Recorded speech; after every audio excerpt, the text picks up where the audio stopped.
I'm going to say something so controversial that I may lose subscribers, but I got to be true to myself and tell you this. I actually enjoyed myself watching Saturday night's main event tonight. This was a good show. Dare I say the best one since they've started airing them again? Like, for real? I was sports entertained, and this is your one take, one shot Saturday night's main event review where I do it immediately following the show so you get my gut reaction. No cuts, no edits, you just gotta hear what I think right now in the moment. And yeah, good stuff. Let's go over everything. Now, first off, I will say my expectations were embarrassing low for this show. I walked in thinking this was going to be a train wreck. I was like, this is going to be hot garbage. It's going to be just zombie Miz, zombie Kit Wilson, just being so over the top. It was going to ruin it for me. And I was expecting something really bad, and I got the exact opposite. No joke. Even the final segment, I think a lot of people are going to focus on how unnecessary that final segment was with Roman Reigns and Jalen Brunson, but even that didn't ruin the entire show for me. There was so much good stuff on here. And if you want to win this good stuff on my shoulder, this title, I'm giving it away. No, okay, for real, I am giving away a belt on this channel at 30,000 subscribers. I'm going to give it away on my quest to quit my day job. All you got to do is comment below and subscribe to the channel, and you can win this belt right here. It's not a toy. It's a replica, and it can be yours. Free shipping anywhere in the world. Please also like the video. Okay, so first things first, they added a match. It was the at the pre-show. They haven't had a pre-show in forever. I can't remember the last time there was a pre-show match, and we had Trick Williams versus Legado Kid. I do feel that we should have either had it be Trick Williams against somebody that he's kind of feuding with, that being Ricky Saints, Carmelo Hayes, and or Baron Corbin. I do understand why we didn't do that, because they're probably saving it for SummerSlam, but it was weird because this was just such a random matchup. And if we weren't going to do that with Trick, maybe we should have done just a solid banger luchador matchup, where it's Legado Kid versus either Dragon Lee and or Rey Fenix. That said, this match right here, it was on free TV. It wasn't really advertised. Can't really complain for that. It was just a decent exhibition match to warm up the crowd. No complaints other than I think we could have. I probably would have rather it just been Dragon Lee and Legado Kid for this one. But like again, it's always nice to see Trick Williams. Then we go into the actual matchup itself. Legado Kid, by the way, is from AAA. So if you don't know who that is, he's a AAA luchador primarily. We go into the actual show. We have 4 matches plus an acknowledgement ceremony with Roman Reigns and the basketball player Jalen Brunson. That will main event, surprisingly. We'll talk more about that as we get into it. Paige and Brie Bella, they're your champions versus Fatal Influence. Fatal Influence comes out acting like they're a big deal, and I'm like, JC Jane, you just lost last night. You're not that big of a deal anymore. WWE has thrown cold water on you, which sucks because I really wish JC Jane was fighting for the interim championship, even though I don't think that championship should even be a thing. And we should have just stripped the title off of Rhea Ripley. But that's yesterday's video. Today's video is Saturday's main event. And this was a decent match. I didn't really have any problems with it. I mean, it's not going to be a memorable match, but it wasn't bad. It wasn't bad. And I was like thinking to myself, oh wow, there's no botches. No botches are really happening until the botches started happening. I forget who it was. I apologize, but she got like her face all bloodied and she looked really cool with that bloody face. Because it was like a weird kind of blood. It kind of went across her face in a weird way, but I thought it looked really cool, and I was impressed that she kept going. It happened towards the end of the match, and the thing that really kind of took me out of the moment, though, we have ourselves, Paige is doing a roll-up, and we have Jessica Carr, the referee. She goes 1, 2, JC Jane pretty much in front of the referee. Now Jessica Carr was looking down. I did see that, but it was still kind of obvious that JC Jane helped do a turnaround on the roll up, and that will allow Fatal Influence to actually win the titles. So that's probably why JC Jane lost last night, because they were like, oh, we're going to give her faction the tag team title, so she'll get her heat back when that happens. I don't like that. I wish we would just push somebody. We don't have to do, tonight she can lose, and then tomorrow she can win. And then she can lose, and then she can win. No, I think we should just let them win when we're trying to make somebody into a big deal. That said, Fatal Influence is now your women tag teams champion. That was the right call in my opinion. We have Paige and Brie Bella looking all sad in the ring. I am hoping that Nikki Bella returns and crashes out on Paige. They say that you lost us the belt. They beat her up because the Bellas as heels are way, way, way better. But Fatal Influence, your new champion in a match that, not bad, but not nothing to really write home about. The blood spot will get overshadowed later in the evening, and I don't think anybody will remember really the blood in the first match because of what happened in the Lyra Bayley match. Now we go to Danhausen. I was really scared about this match. I was like, oh god, here we go. So I really liked the Backlash match that had all the mini Hausens, the cloning, everything. I was okay with that, but that was the line, right? I didn't want to go any further because wrestling, humor in wrestling is subjective, but sometimes it can get to the point where it's cringe and you get embarrassed. It embarrasses you as a fan. And the Kit Wilson and Miz stuff has been embarrassing me. So I was really afraid that was going to be the storyline today, and thank goodness it wasn't. So we start off with a Godfather, like a parody of Danhausen and the storyline that brought us here, which I did appreciate. I do love when we do video packages, and the stuff with Danhausen is really good. It's just like a parody on old movies, and I liked it. And we have ourselves a match. This is a no DQ match, and JD McDonagh comes out with Dominic Mysterio, and I'm like, why isn't Dom just attacking Danhausen because it's no DQ? And then every once in a while he would just start attacking him, and then he would back off, and then he would just attack him. So at least we had that. It's a back and forth. It's nothing crazy, but it will get crazy. So the main thing here is Danhausen stole money from Dominic Mysterio and the Judgment Day when he wouldn't curse Oba Femi way back when. And so in retaliation, they grabbed the New York Knicks jersey that was given to Danhausen because over the summer, he cursed the Knicks and then he uncursed the Knicks, and then they went on a winning streak. I think like 13 out of 14 games they won the championships.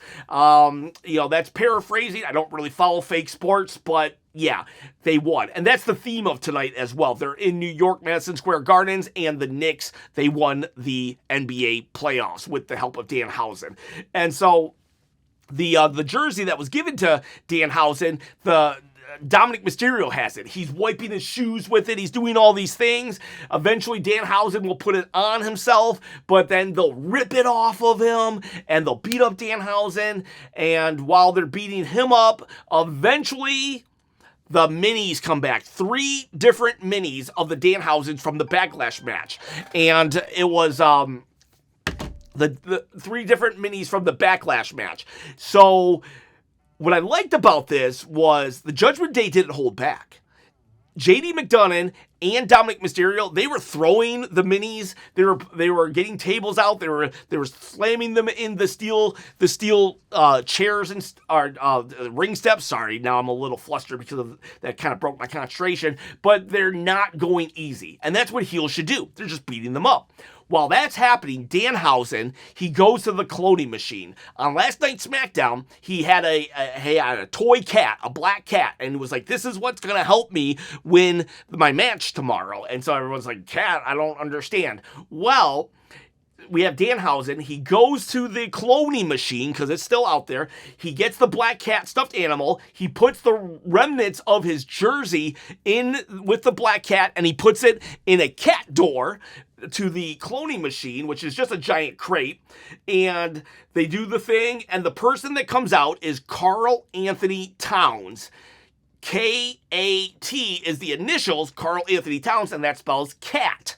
And so this guy comes out. He is with the Knicks. I don't recognize him, but he's with the Knicks, and he's really tall, okay?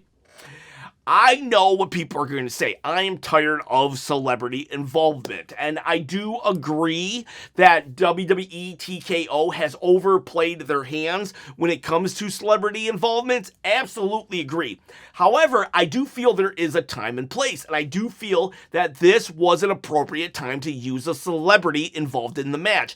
The reason why is because Danhausen literally over the summer got made national, worldwide news with the fact that he cursed and then uncursed the Knicks, and then the Knicks went on a winning streak that was unparalleled. It was so crazy.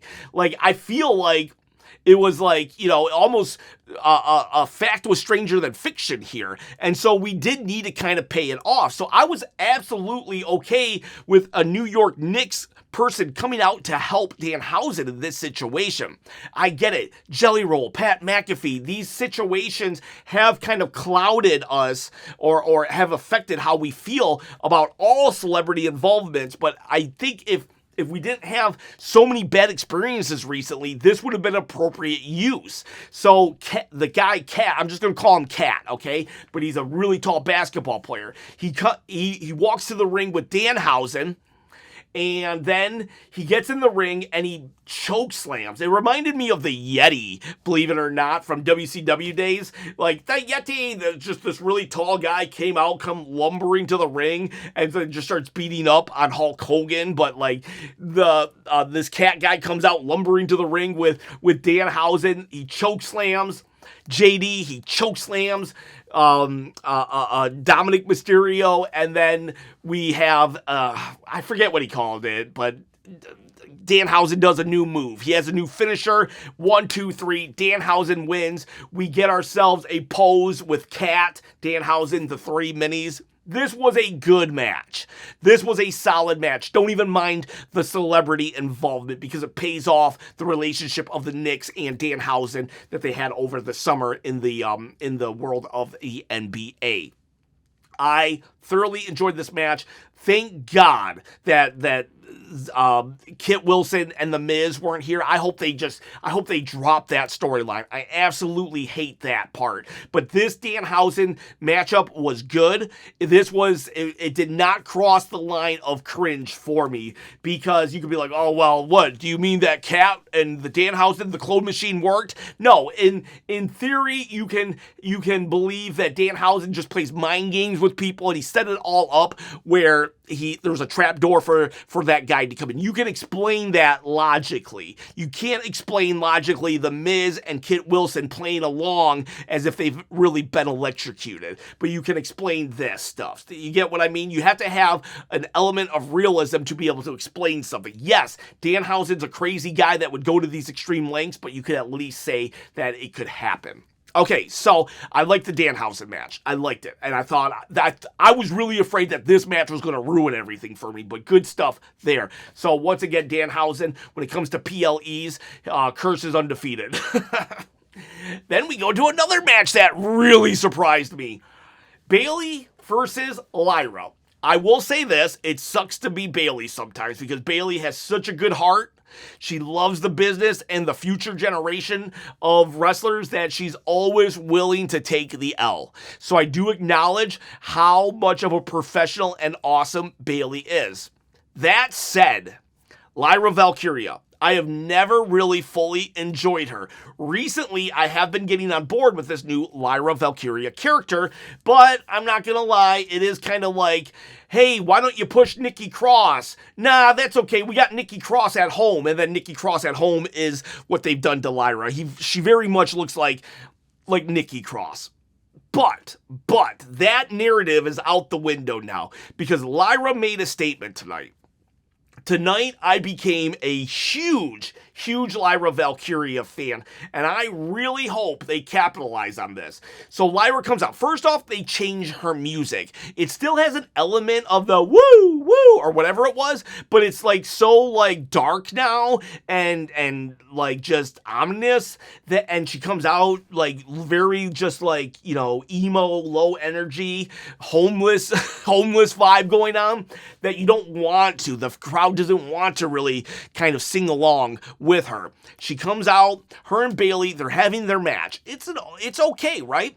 But at a certain point, Bayley hits her and it goes off the rails because now there's blood everywhere. There was blood earlier in the match, and when I saw the blood here, I was like, is that the blood from earlier in the match? But no, she is bleeding. It looks like she broke her nose, and you could tell that they're stopping the match. It's awkward. It's at the beginning of the match, like the first 5 minutes or something, and it's like, what are we gonna do? And I'm not even sure. I'm like, is she even loopy? I even said, just call it, stop the match. I'm always going to put the health and well-being of the wrestler over any kind of match, right? However, that said, if you can power through, if you know it is safe to power through, then you absolutely should. And Lyra did. And I think it made her look like a superstar. It didn't elevate her to the level of Becky Lynch a couple of years ago when Becky became the man, but I'm telling you, this was a star-making performance because there were multiple points in the match where her nose would just start bleeding again because it never fully recovered. And then the match just continued. And Bayley, like, credit to her. I feel bad because I could tell that Bayley felt bad about injuring Lyra, and she was being a little timid here and there, which is understandable. But there were moments I think she had her in a crossface, so like Bayley's hand is just pressing up against that nose, and it's just like Lyra continuing on made her look so ferocious. She was a warrior. She was a warrior, just bleeding and continuing. And the match wasn't bad, but the fact that we had that blood and the realism of this could stop at any moment, what is going to happen, it did kind of put you at the edge of your seat because you're like, what are they going to do? And it just kept going. There were multiple times when they could have called the match and it would have been a reasonable finish. Like, yeah, I can't tell. Did they end the match early or did they not? But they went to the finish. And then Lyra gets a submission hold on Bayley. So now she's looking even more tough. She submits Bayley with a bloody face. And a lot of the blood was wiped away, so it doesn't like have the full effect that I'm talking about. But you could tell that there was still blood and she's just dirty and everything. And Lyra, like, she wins. Bayley passes out. She kind of like brushes her feet at Bayley, but then she attacks Bayley again after the match. And she puts her in the, she like slams her into, she does her like, her move onto the steps, and she's like, look at me, look at what you've done throughout the match. She's leaving, the crowd is booing her. She's like, look, what, look what she did to me. Lyra just like crashing out. This was a star-making performance from Lyra. This made me into a Lyra Valkyria fan. I really hope that they capitalize on this. In fact, if I were them right now, I would make her the interim champion. Get her somehow into that ladder match and make her the champion. Have her be the interim champion because, like, if we do nothing with her, if we literally take her off TV for 2 weeks, that momentum is gone. We have to build on this. This was so good. And I give mad props for both Bayley and Lyra continuing on, soldiering on, making that performance. My worry, though, is, side note, is that I wonder if we just wrote Bayley off TV as well. I know her contract is kind of sort of up for renegotiation, and TKO is trying to negotiate people to take pay cuts. So I wonder if this was writing Bayley off TV. And I don't mind if that is in the sense of I don't want to lose Bayley, don't get me wrong, but I do understand that's how they used to do it. They used to write people off. That's how Ricochet got written off. He was beaten up, and then he turns up in AEW. And that's how, like, maybe they did that to Bayley to put over Lyra. It would be sad to see Bayley leave, though, not gonna lie, but this might be her last this might be her last match. It felt like that, because she does have a friend over in AEW, Mercedes Moné, Sasha Banks, and I know they're best friends. Sasha would love to have a match with Bayley over in Tony Khan land, but like this match right here, loved it. Loved it. Then we go to CM Punk, Cody Rhodes, Gunther, Sami. Gunther and Sami, they've talked. They've gotten into it. Don't screw this up. Sami, he's the last good guy. He said how he got screwed over. He's telling no lies. And then we have CM Punk, Cody. They're like, who's going to go out first? CM Punk is like, I said we can go out at the same time. And then Cody just leaves. And then CM Punk said, well, the champ's supposed to go last. So it's like, will they get along? Cody even flirted with the idea that will they get along? But then they basically do. Even though throughout the match, there were moments where there was miscommunication or Cody wasn't there for a tag. It never really broke down into, are you trying to screw me over? But no, but this match was good. It started off hard hitting. The thing that made me like instantly like scratch my head was, I was like, wait a second. We still got the Roman Reigns acknowledgement ceremony of what's his name? Jalen Brunson. And I'm like, so that's going to be the main event?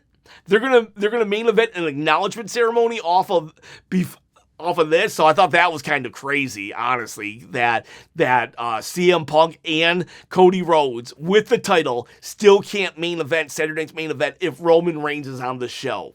That's just an observation. I'm not saying that's good. I'm not saying that's bad. I'm saying that's an observation. This match was super good.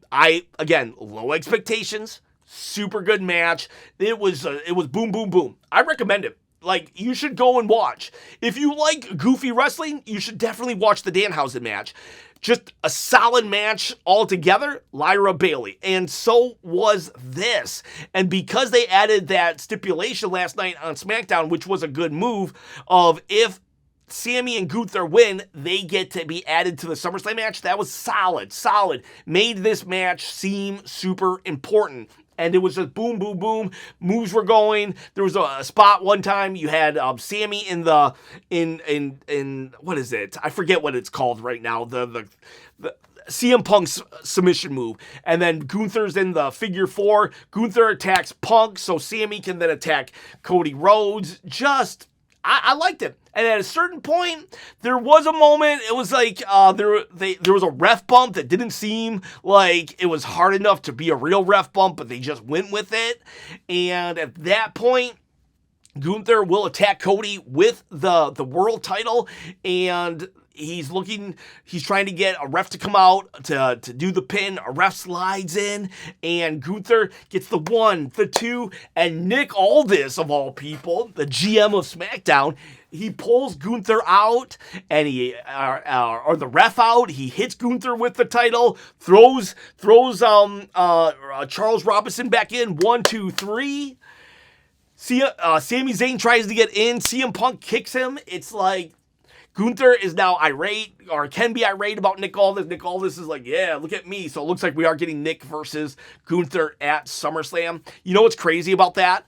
Out of the 5 people that I just mentioned, Cody, CM Punk, Gunther, Sami, and Nick Aldis. Nick Aldis is the youngest. Nick Aldis is literally the youngest of all 5 of them. He's 38. I think Gunther's also 38, but Nick Aldis is a little younger.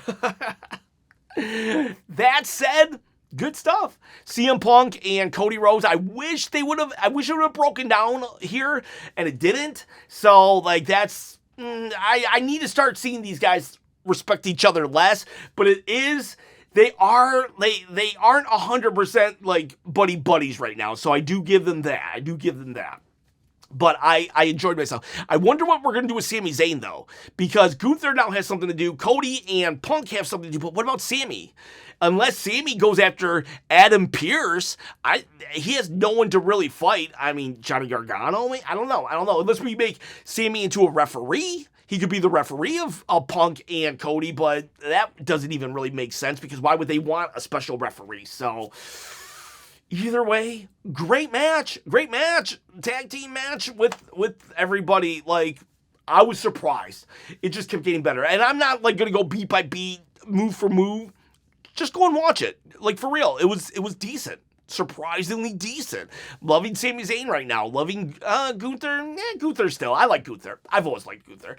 And then Nick Aldis. This was like, he does need to get fired though. He doesn't need to get fired. Oh, and I gotta shout this out. Nick Aldis is always cheating for Cody Rhodes though. Let's let that be known.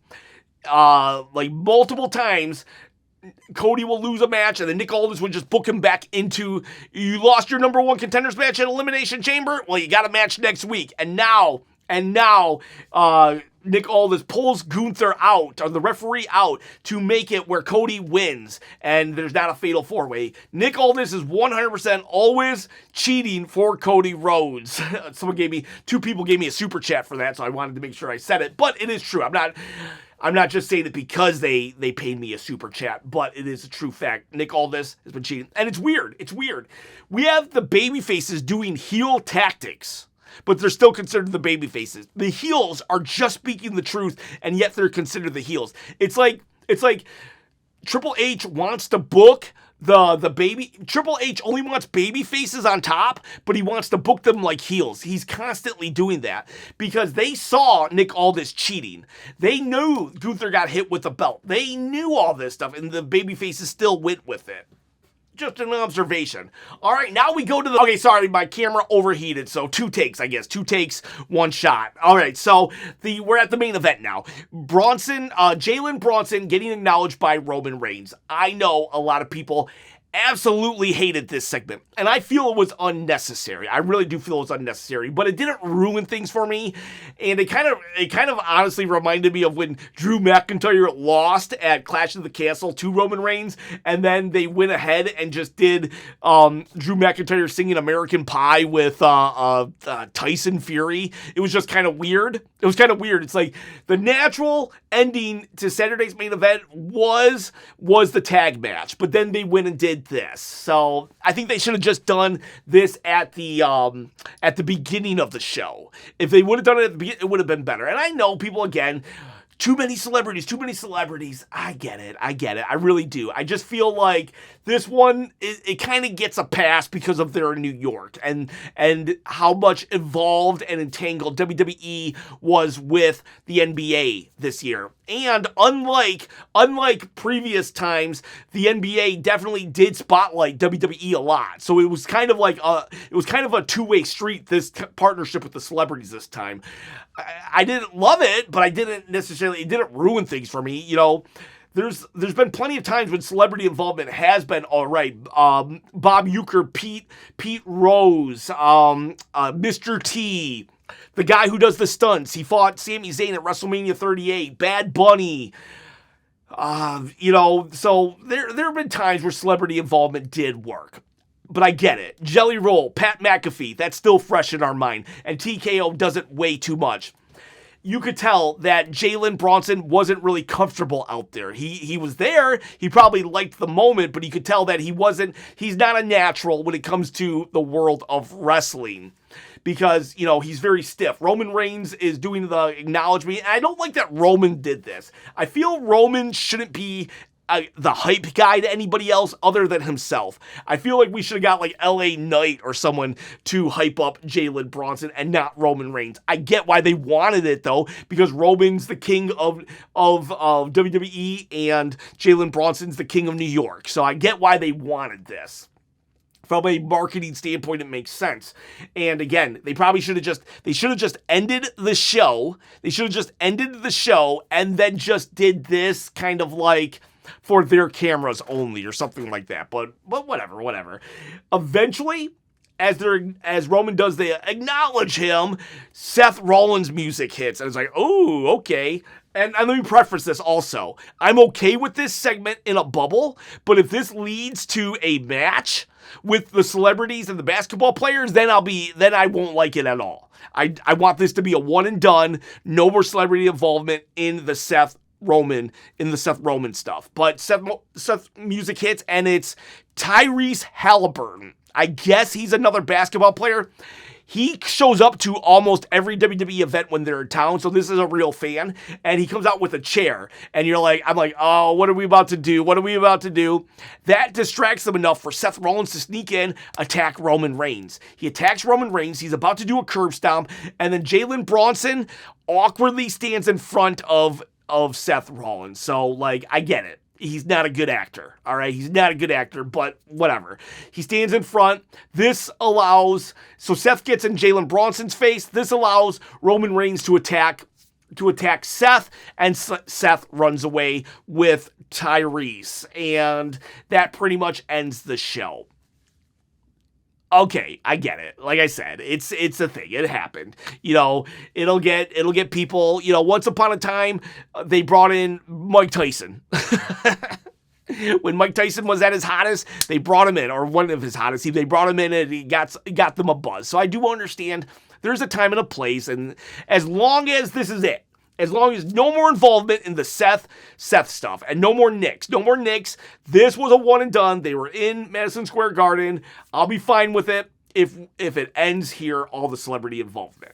But no more celebrity involvement either at SummerSlam. Please, just let's go 1 year, one solid calendar year, because and they are flirting though with Tom Brady. I think, is it Tom Brady? There's a football player kind of feuding with Logan Paul right now. See that?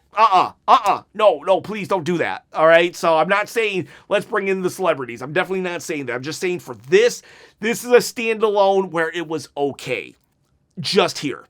All right. So that's your Saturday Night Main Event review.